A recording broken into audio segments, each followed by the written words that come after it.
पुढील काही भागांमध्ये आपल्याला जबरदस्त असा ट्विस्ट पाहायला मिळणार आहे।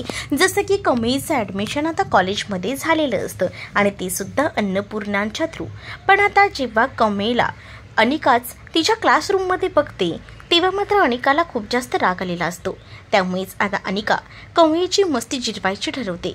अनिका आता ठरवते की त्यांच्याच एका क्लासमेटला टीचर बनवायचं आणि कमळीची फजिती करायची, कारण कमळीने तिचा माज उतरवलेला असतो ना, त्यामुळे अनिकाला प्रचंड राग आलेला असतो। अनिका आता त्यांच्याच एका क्लासमेटला पुढे बोलवते आणि त्यांना सर म्हणून घोषित करते।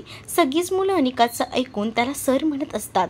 तर आता तो मुद्दामून म्हणत असतो की आपल्याला ना आज एक क्लास घ्यायचा आहे, तो म्हणजे या क्लासमध्ये तुम्हाला गांधीजींची 3 माकडं बनायची आहेत। एक नवीन मुलगा यामध्ये ॲडमिशन झालेलं असतं, त्याचसोबत कमळी आणि नेंगी या तिघांनाही तो पुढे बोलवतो। त्याच वेळेला आता ते तिघही जण नवीन असल्यामुळे पुढे येतात। तर कमळीला तो सांगत असतो की तुझं तोंड बंद करायचं, तर नेंगीला सांगत असतो की तुझे डोळे बंद करायचे। तर इकडे जो नवीन मुलगा आलेला असतो त्याला तर आता अक्षरशः कान बंद करायला सांगितलेले असतात आणि गांधीजींची जी 3 माकडं असतात ती 3 माकडं कमळी, नेंगी आणि त्या मुलाने बनवलेलं असतं। मुद्दामून अनिकाने हे सगळं घडवून आणलेलं असतं। या सगळ्यामुळे कमळीला प्रचंड राग आलेला असतो। कमळी रागातच आता पाहत असते, पण तिला रडूसुद्धा येत असतं, कारण का तिचा कॉलेजचा पहिला दिवस असतो आणि या पहिल्या दिवशी तिला हे सगळं काही सहन करावं लागत असतं। बिचारी त्या मुलांचं सगळं ऐकत असते आणि त्याने ज्या पद्धतीने तिला आता उठाबशा काढायला सांगितलेले असतात तशा आता कमळी, नेंगी आणि तो मुलगा त्या सरांनी सांगितल्याप्रमाणे उठाबशासुद्धा काढत असतात।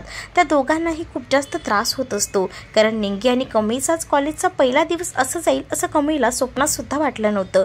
कमळीने कॉलेजची यायला खूप स्वप्न पाहिलेली असतात आणि आता या कॉलेजमध्ये आल्यावर अशी ही मुलं करतील असं तिला वाटलंही नव्हतं। तेवढ्यातच आता तिथे प्राजक्ताची एंट्री होते। प्राजक्ता जी आहे ती खरं तर ऋषीची बहीण असते। ती हे सगळं काही पाहते आणि ती अनिकाला म्हणते की अनिका, हे सगळं काय सुरू आहे, स्टॉप दिस नॉनसेन्स। तर आता सगळीच जण प्राजक्ताकडे पाहू लागतात। तर प्राजक्ता म्हणत असते की आपल्याला सगळ्यांनाच माहिती आहे की हा काही आपला सर वगैरे नाही आहे आणि हा आपल्याच क्लासमेट आहे आणि तुम्ही ही मुलं नवीन असताना त्यांच्याशी फजिती करताय, त्यांना असं सगळं काही करायला लावताय, लाज वाटत नाही का तुम्हाला? अनिका, एक लिमिट असते, ही लिमिट तू आता क्रॉस केलेली आहे असं देखील प्राजक्ता रागाने अनिकाला म्हणत असते। त्यावर अनिका तिला काहीच बोलू शकणार नसते, कारण ती ऋषीची बहीण असते। शेवटी काही झालं तरी तिला आता ती ननंद म्हणून बघत असते ना, त्यामुळे आता तिच्या समोर तिचं तोंड उघडत नाही, ती आता शांतच राहते। मात्र कमळीला तिने चांगला सपोर्ट केलेला असतो, त्यामुळे आता कमळीला उभारी येते। कमळी आणि नेंगी या दोघीही जणी पुन्हा एकदा त्यांच्या बेंचवर जाऊन बसतात। तर मागेच आता कमळीच्या प्राजक्ता बसलेली असते। प्राजक्ता कमळीला मागून आधार देत म्हणत असते की काळजी करू नको, मी आहे तुझ्यासोबत। तर आता क्लासरूममध्ये सर म्हणून आता इंग्लिशचे सर आलेले असतात, तर ते असतात ऋषी। ऋषी आल्यानंतर इकडे सगळीच जण पाहू लागतात। तर ऋषीला आता सगळीच जण गुड मॉर्निंग म्हणतात, पण जागेवरनं आता कमळी काही हललेली नसते। कमळीला जेव्हा ऋषी बघतो तेव्हा तो तिच्या स्वप्नात हरवून जातो।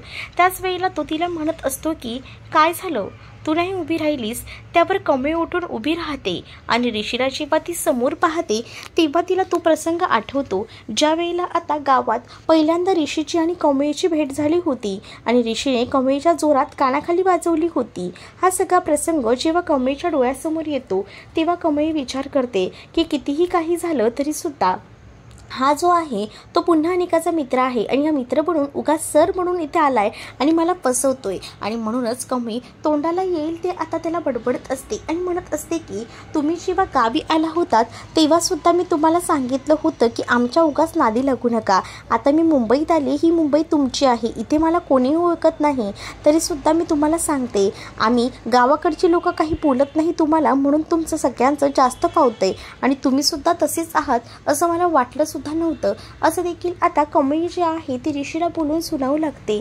ऋषी बिचारा सगळं काही ऐकून घेत असतो, तोंडातनं एकही शब्द तो काढत नसतो, परंतु त्याला आश्चर्य वाटलेलं असतं की हे सगळं काही का बोलत आहे कमळी। त्याचसोबत प्राजक्ता देखील मागे बसलेली असते। प्राजक्ता सुद्धा विचार करते की या कमळीला झालंय काय, परंतु कमळीला जे काही आधी घडलेलं असतं तेच पुन्हा घडतंय असं वाटतं। म्हणजे जसा क्लासमेट अनिकाने उभा केला होता सर म्हणून, तसाच हा सुद्धा अनिकाचा मित्र आहे आणि म्हणून म्हणूनच तो सुद्धा सर म्हणून इथे आलाय आणि माझी फजिती घेणार आहे हे आता कमळीला कळलेलं असतं. पण तेवढ्यातच आता साधना मॅडम येतात आणि त्या म्हणत असतात की सर आपल्या क्लासरूममध्ये 3 ॲडमिशन्स झालेले आहेत. 3 ॲडमिशन्स आहेत. तर त्यावर ऋषी म्हणत असतो की हो मॅडम मी बघतो. आणि त्याच वेळेला आता ऋषीला जे आहे त्यावर ओळख करून दिल्यानंतर कमळीला सुद्धा साधना ऋषीची ओळख करून देत म्हणत असते की हे तुमचे इंग्लिशचे सर आहेत. हे जेव्हा आता कमळीला कळतं तेव्हा कमळीला खूप मोठा पश्चाताप होतो. कमळीला कळून चुकतं की मी काय चूक केली आहे ते, आणि म्हणूनच कमळी विचार करते की नाही माझ्याकडनं चूक झाली. त्याच वेळेला निंगीसुद्धा तिच्या बाजूला असते. निंगी आता कमळीकडे पाहत असते. तर निंगीला कमळी सांगत असते की खाली बस, आणि त्यानंतर आता कमळी जी आहे ती खाली बसते. तर आता पुढच्या अभ्यासाला त्यांचा सुरुवात होते. तर दुसरीकडे आपल्याला पाहायला मिळतं अन्नपूर्णा ही तयारीत असते. अन्नपूर्णाचं बोलणं हे रागिणीने ऐकलेलं असतं. रागिणी अन्नपूर्णाला म्हणत असते की तुम्ही अनिकासोबत जे काही वागत आहात ना ते खूप चुकीचं वागत आहात. काल तिने रात्रभर काहीच खाल्लेलं नव्हतं, पण तिच्या आजीने तिला भरवलं म्हणून तिने तेवढं तरी खाल्लं. त्यावर आता लगेच अन्नपूर्णा म्हणत असते की जेवढं तिच्या आजीचा हक्क नाही आहे ना तेवढा माझा तिच्यावर हक्क आहे, आणि मी तिला काही चुकीचं बोललेली नाही आहे. ती मुलगी गावाकडनं आली आणि तिला शिकायची हौस आहे, तिला ते सगळं करायचं आहे, आणि तिला इथे ॲडमिशन भेटत नव्हतं सो मी तिला ॲडमिशन करून दिलं. त्यात माझं काही चुकलंय असं मला तरी वाटत नाही. आणि तुम्ही हे सगळं करून ना खूप चुकी करताय. त्या मुलीबद्दल का विचार करताय असा? ती किती मुलगी चांगली आहे आणि तुम्ही त्या मुलीबद्दल नेहमीच वाईट विचार करताय. हे तुमचं चुकत नाही आहे का? याचा विचार तुम्ही कधी करताय का? इकडे मात्र रागिणीला त्या मुलीचंच म्हणजे पुन्हा एकदा कमळीचं गुणगान गायला लागल्यानंतर खूप जास्त राग आलेला असतो. आणि तिने अन्नपूर्णा आणि आजोबांचं बोलणं देखील ऐकलेलं असतं. कारण कमळीला भेटल्यापासून अन्नपूर्णाला असं वाटत असतं की तिला तिची मोठी नातच भेटली आहे की काय, आणि त्यामुळेच आता तिला अशीच समज आलेली असते की आपल्याला साक्षात आपली मोठी नातच भेटली आहे. त्यामुळे आता रागिणीवरती चिडते आणि त्या मुलीबद्दल एकही शब्द बोललेला मी सहन करणार नाही असं देखील म्हणते. कारण ती मुलगी खूप मोठी स्वप्न घेऊन इथे आली आहे आणि तिची ती स्वप्न तिला पूर्ण करायची आहेत, आणि त्यामध्ये अनिका येते आणि मला ते आवडत नाही आहे असं देखील स्पष्टपणे आता ती बोलते. जेव्हा हे सगळं काही ती स्पष्टपणे बोलते तेव्हा मात्र आता रागिणीच्या रागाचा पारा चढतो. रागिणी खूप जास्त चिडते आणि म्हणत असते की तुमच्याकडनं ही अपेक्षा नव्हती. तुम्ही खूप काही बोलताय, आणि ते सुद्धा माझ्या अनिकाला बोलताना तुम्हाला जरा देखील काही वाटत नाही का की ती तुमची नात आहे? त्यावर आता अन्नपूर्णा म्हणतात की मला माहिती आहे ती माझी नात आहे आणि म्हणूनच मी तिच्या चांगल्याचा विचार करत आहे. दुसरीकडे आता ऋषी जो आहे तो इंग्लिशचा सर असतो. तर आता इंट्रोडक्शन करण्याची वेळ येते. त्याच वेळेला तो पहिल्यांदा कमळीला स्टेजवर बोलवतो आणि तिची इंट्रोडक्शन करायला सांगतो. त्याच वेळेला आता कमळी मराठीत बोलू लागते. म्हणत असते की माझं नाव कमळी, आणि त्याचसोबत ती आपलं गाव सिद्धटेक या गावातून मी आली आहे हे सगळं काही मराठीत बोलत असते. पण तेवढ्यातच मागून अनिकाचा आवाज येतो. अनिका बेंचवरून उठून म्हणत असते की सर हे तर लेक्चर इंग्लिशचं आहे ना, मग इंट्रोडक्शनसुद्धा इंग्लिशमध्येच व्हायला हवं. हे सगळं काही मुद्दामून बोलणं चालू असतं अनिकाचं. कारण अनिकाला माहिती आहे की कमळीला इंग्लिश बोलता येत नाही आणि त्यासाठी ती तिची मजा घेत असते. तर आता या सगळ्यामध्ये ऋषी देखील काहीच बोलत नाही. तर आता मुद्दामून उठून कमळी प्रयत्न करत असते की इंग्लिश बोलायचा, पण कमळीला इंग्लिश बोलता येत नसतं. कमळी जी आहे ती तुटक इंग्लिश बोलत असते.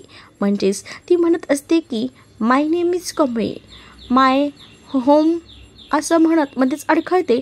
परत म्हणते की मी आय एम 12th फिनिश असा शब्द काढल्यानंतर ती म्हणते की तू सुद्धा फिनिशच झाली आहेस. अडखळत इंग्लिश बोलल्यामुळे आता कमळीला ते इंग्लिश कंटिन्यू बोलता येत नसतं. म्हणून आता कमळी जी आहे ती आता म्हणत असते की सर मला आत्ताच्या घ्यायला इंग्लिश बोलता येत नाही आहे, पण मी आता मराठीत माझी इन्फॉर्मेशन सांगू का? मी पुढच्या वेळेला नक्कीच इंग्लिश शिकेन आणि इंग्लिशमध्येही सांगेन असं आता ती म्हणू लागते. त्यावर ऋषी म्हणतो की काहीच नाही हरकत आहे, बोल मराठीत बोल. त्यानंतर आता या सगळ्या गोष्टीचा अनिकाला राग येतो. अनिका रागातच कमळीकडे पाहत असते. कमळी पुढे येते आणि ती आता आपले इंट्रोडक्शन देत असते. माझं नाव कमळी, मी सिद्धटेक या गावावरनं आलेली आहे. आमचं गाव हे कोणाला इतकं माहीत नसेल, पण आमचं गाव हे खूपच भारी आहे. तिथे निसर्गरम्य वातावरण असतं. इतके छान छान फोटोज निघतात ना, आमचे गाव हे खूपच छान आहे. या पद्धतीची स्तुती करत ती म्हणत असते की मी 12वीपर्यंतचं शिक्षण माझ्या गावी घेतले, पण माझी स्वप्न खूप मोठी आहेत आणि ती मला पूर्ण करायची आहेत आणि त्यासाठी मी मुंबईत आले असं देखील ती आता म्हणत असते. हे सगळं जेव्हा आता कमई बोलत असते ते सगळं काही मराठीत बोलत असते आणि कमईने आपली इन्फॉर्मेशन सगळी मराठीत सांगितल्यानंतर आता कमईला सुद्धा बरं वाटत असतं. कमईने आता ती कुठपर्यंत शिकली आहे, तिचं गाव काय, तिचं नाव काय याबद्दलची माहिती दिल्यानंतर इकडे ऋषी हा तिच्याकडे एकटक पाहत असतो आणि ऋषी कमळीला इतकं समजून घेत असतो याचा खरं तर आता तिकडे उभ्या असणाऱ्या अनिकाला राग येतो. अनिका आता रागातच बेंचवरून उठून उभी राहते आणि ती आता म्हणत असते की तू बायर्स आहे, मला वाटलं नव्हतं की तू असं असशील ते. त्यावर ऋषी तिच्याकडे पाहतो आणि अनिकाला म्हणतो की काय केलं आहे मी बायर्स म्हणून. त्यावर अनिका म्हणते की बरोबर आहे ना, इंग्लिशचं लेक्चर आहे तर हिने इंग्लिशमध्ये बोलायला हवं ना, पण ही इंग्लिशमध्ये न बोलता मराठीत बोलते आणि वर तू तिला सपोर्टही करतोयस, हे तुझं चुकत नाही आहे का, हे एकदमच चुकीचं आहे तुझं, असं बोलून ती मुद्दामून आता भांडणं करत असते. पण त्यावेळेला ऋषीला राग येतो तर ऋषी आता अनिकावर चिडतो आणि अनिकाला म्हणतो की तिने आधीच सांगितलं आहे की तिला इंग्लिश येत नाही म्हणून ती मराठीत बोलते आणि तुझा काय प्रॉब्लेम आहे, प्रत्येक वेळेला मध्येच उठून तिच्याबद्दल काही वाकडं बोललंच पाहिजे का. पहिल्यांदा तू तिची माफी माग, तुझ्यामुळे पूर्ण क्लासरूमला हे सगळं काही सहन करावं लागतंय. तर त्यावर अनिका म्हणत असते की मी आणि हिची माफी, नो वे, ती सरळ म्हणते.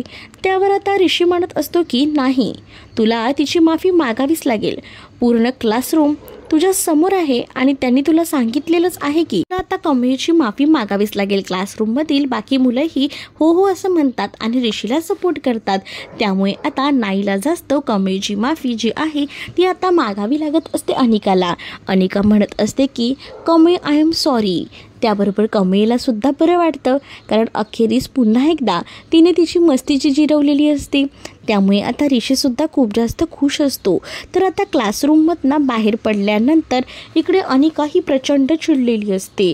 तिला कमळीला सॉरी बोलल्याचा खूप जास्त पश्चाताप होत असतो. तर दुसरीकडे कमळी ही सुद्धा आता क्लासरूममधून बाहेर पडते. त्याचसोबत तिच्याबरोबर निंगीसुद्धा असते. निंगी कमळीला म्हणते, कमळे तू जे काही केलंस ना ते खूपच चुकीचं केलंस. म्हणजेच आपल्याला आपले सर किती समजून घेतात आणि आतापर्यंत त्यांनी काही कमी केलं आहे का आपल्यासाठी, आणि तरीसुद्धा तू त्यांना किती काय काय बोललीस आज क्लासरूममध्ये, तरीसुद्धा एकाही शब्दाने तुला उलट बोलले नाहीत ते. मग तुझं किती चुकलं आहे तुला कळतंय का. तर दुसरीकडे आता स्टाफ रूममध्ये साहेब आलेला असतो आणि त्याने जेवणाचा डबा हा ऋषीसाठी आणलेला असतो. साहेबनी येताना मस्तपैकी मटार पनीरची भाजी, काजू पुलाव, गुलाबजाम असे विविध प्रकार जेवणाचे आणलेले असतात. निंगीने समजवल्यामुळे कमळीसुद्धा आता माफी मागायला तयार झालेली असते. म्हणूनच ती सुद्धा आता त्या स्टाफ रूमकडे जायला निघते. तर दुसरीकडे जेवणाचा डबा घेऊन बसलेला ऋषी हा असतोच. तर तेवढ्यातच निंगी आणि कमळी ह्या स्टाफ रूममध्ये जातात. तर समोर एवढी सगळी पंचपक्वानं बघून निंगीचा मात्र तोल जातो. त्यावेळेला ऋषी सांगत असतो की या तुम्ही सुद्धा या जेवायला. त्याबरोबर निंगी थोडी ना राहते. निंगीला तर आता हे सगळं आधीच आवडत असतं.